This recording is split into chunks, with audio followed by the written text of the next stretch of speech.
ఢిల్లీ రాష్ట్ర ప్రభుత్వ ప్రత్యేక ప్రతినిధిగా బాధ్యతలు స్వీకరించారు జితేందర్ రెడ్డి. హస్తినలో కేంద్ర మంత్రి కిషన్ రెడ్డిని కలిశారు. ఎమ్మెల్యే వివేక్, ఎంపీ వంశీకృష్ణ బొగ్గు గనుల వేలంపై వినతి పత్రం అందించారు. హైదరాబాద్ కు ఐటీఐఆర్ అంశంపై సెంట్రల్ మినిస్టర్స్ కిషన్ రెడ్డి, బండి సంజయ్ ని కలుస్తామన్నారు జగ్గారెడ్డి. గతంలో ఎమ్మెల్యేలను ప్రగతి భవన్ కి రానివ్వని కేసీఆర్ ఇప్పుడు వారితో బంతి భోజనాలు చేస్తున్నారని విమర్శించారు కాంగ్రెస్ ఎమ్మెల్యేలు.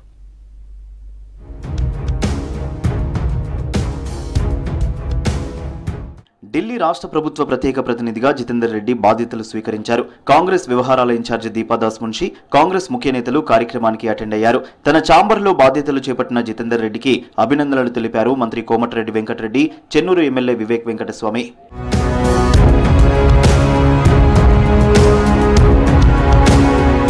ఢిల్లీలో బొగ్గు గనుల శాఖ మంత్రి కిషన్ రెడ్డిని మర్యాదపూర్వకంగా కలిశారు. చెన్నూరు ఎమ్మెల్యే వివేక్ వెంకటస్వామి, పెద్దపల్లి ఎంపీ వంశీకృష్ణ తెలంగాణలో బొగ్గు గనులను వేలం వేయకుండా సింగరేణికి కేటాయించాలని విజ్ఞప్తి చేశారు.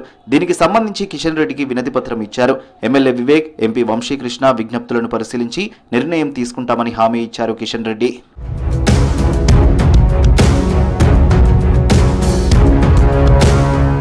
తెలంగాణకు కాంగ్రెస్ ఐటీఐఆర్ ఇస్తే మోదీ పక్కన పెట్టారని ఆరోపించారు PCC working president Jaggareddy. Hyderabad కు ఐటీఐఆర్ వస్తే కోట్లాది పెట్టుబడులు వస్తాయన్నారు. బీజేపీ ఎంపీలు దాని గురించి ఎందుకు మాట్లాడటం లేదని ప్రశ్నించారు.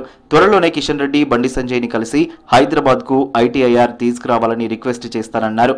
తన గురించి రఘునందన్ పిచ్చిగా మాట్లాడితే బాగుండదన్నారు జగ్గారెడ్డి. 2014 తర్వాత బీజేపీ గవర్నమెంట్, ఎన్డీఏ గవర్నమెంట్ వచ్చింది. ప్రధానమంత్రి మోడీ గారు వచ్చిన తర్వాత ఈ ఐటీఆర్ సంబంధించిన హైదరాబాద్ మంజూరుకు సంబంధించిన దాని మీద రద్దు చేయడం జరిగిందని చాలా స్పష్టంగా చెప్పడం జరిగింది. కిషన్ రెడ్డి గారిని, బండి సంజయ్ గారిని కలిసి రాతపూర్వకంగా వారికి రిప్రజెంటేషన్ ఇచ్చి ఐటీఐఆర్ని మళ్ళీ క్యాన్సిల్ అయ్యిందని మీరు తీసుకురండి అని రిప్రజెంటేషన్ ఇస్తాం. పార్లమెంట్లో ప్రధాని మోదీ ఎమర్జెన్సీపై మాట్లాడడం కరెక్ట్ కాదన్నారు కాంగ్రెస్ సీనియర్ నేత నిరంజన్. ఎవరో చేసిన చిన్న తప్పుకు ఇందిరాగాంధీ బహిరంగ క్షమాపణ చెప్పారని, అది ఇందిరాగాంధీ గొప్పతనమని తెలిపారు. ఇందిర సమర్థవంతంగా తన పదవిని నిర్వహించారనటంలో ఎలాంటి సందేహం లేదన్నారు. మోదీ, బీజేపీ నేతలు రాహుల్ గాంధీని ఎన్ని అవమానాలకు గురి చేసినా రాహుల్ హుందాగా వ్యవహరించారన్నారు. దేశ భవిష్యత్తును దృష్టిలో పెట్టుకుని ప్రధాని మోదీ పాలన చేయాలని సూచించారు. ఇందిరాగాంధీ గారు మళ్ళా 1980లో ప్రైమ్ మినిస్టర్ అయ్యింది, ఈ దేశ ప్రజలు ఎన్నుకున్నారు అనే విషయాన్ని మాత్రం వారు ఎక్కడ చెప్పడం లేదు. బీజేపీ వారు ఇప్పటికైనా మీరు దేశ భవిష్యత్తును దృష్టిలో పెట్టుకునేసి ఈ దేశ భవిష్యత్తు గురించి అందరూ కలిసి పనిచేయాల్సినటువంటి అవసరం ఉంది. అందుకు గాను కాంగ్రెస్ను దేశించే పద్ధతిని మాడుకోండి. గతంలో ప్రగతి భవన్ కు రానివ్వని ఎమ్మెల్యేలతో కేసీఆర్ ఇప్పుడు బంతి భోజనాలు చేస్తున్నారని సెటైర్లు వేశారు. ప్రభుత్వ విప్ ఆది శ్రీనివాస్ ఫేర్వెల్ పార్టీ కోసమే ఎమ్మెల్యేలను ఫామ్ హౌస్ కు పిలిపించారన్నారు. గతంలో కాంగ్రెస్ ఎమ్మెల్యేలను బీఆర్ఎస్ లోకి లాక్కున్నప్పుడు కేటీఆర్ కి ప్రజాస్వామ్యం గుర్తురాలేదా అని ప్రశ్నించారు. సీఎం రేవంత్ కాంగ్రెస్ తుఫాన్ లో కేసీఆర్ కొట్టుకుపోతారని చెప్పారు రామగుండం ఎమ్మెల్యే మకాన్ సింగ్ రాజ్ ఠాకూర్. కొత్త ప్లాన్ ఉంది అని చెప్పి ప్రభుత్వాన్ని కూర్చే కుట్ర ఏమైనా చేస్తున్నాం.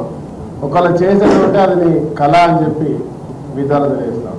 బీజేపీతో మమేకమై ఆ రోజు కాంగ్రెస్ పార్టీ నుంచి శాసనసభ్యులను తీసుకొని శ్రీనివాస్ యాదవ్తో పాటు సబితా ఇంద్రారెడ్డి ఇతరాతలను తీసుకుపోయినటువంటి చరిత్ర మీది. ఆ రోజు రాజ్యాంగం, అన్యాయం, అక్రమం అనేటువంటి పాటలు మీకు గుర్తులేవా? కేంద్ర ప్రభుత్వం నీట్ ఎగ్జామ్ తో పాటు ఎన్టీఏను వెంటనే రద్దు చేయాలన్నారు ఎమ్మెల్సీ బల్మూరి వెంకట్. లేదంటే ధర్నా చౌక్ దగ్గర మహాదీక్ష చేస్తామన్నారు. నీట్ కౌన్సిలింగ్ రోజు విద్యార్థి సంఘాలన్నీ కలిసి భారత్ బంద్ నిర్వహిస్తాయని చెప్పారు. నీట్ పరీక్షను మళ్లీ నిర్వహిస్తేనే విద్యార్థులకు న్యాయం జరుగుతుందన్నారు బల్మూరి. ఇక్కడ కేంద్ర మంత్రిగా ఉన్న కిషన్ రెడ్డి, బండి సంజయ్ గారన్న నోరు తెరిచి ఈ సమస్యని పరిష్కరించాలి. ఎందుకంటే తెలంగాణ రాష్ట్రానికి వెళ్ళి 65,000 మంది విద్యార్థులు ఈ నీట్ పరీక్షలో వాళ్ళు ఇబ్బంది పడుతున్న స్టూడెంట్స్ ఉన్నారు. కానీ వారు పట్టించుకోవడంతో వారి ఇంటి దగ్గర నిరసన కార్యక్రమాలు చేపట్టడం జరిగింది. పెద్ద ఎత్తున స్టూడెంట్ మార్చిని ఏర్పాటు చేస్తాం. ఈ రోజు కేంద్ర మంత్రి నరేంద్ర మోడీ గారి దృష్టిలో దానం చేస్తున్నాం. రాష్ట్ర ప్రయోజనాలపై కేంద్రం పెద్దలతో మంతనాలు జరుపుతున్నారు కాంగ్రెస్ నేతలు. మరోవైపు బీఆర్ఎస్ నేతలు విద్యుత్ కొనుగోళ్లపై విచారణ కమిషన్లు రద్దు చేయాలనడం, ఎమ్మెల్యేల పార్టీ మార్పుపై విమర్శలు చేయడంపై మండిపడుతున్నారు లీడర్లు.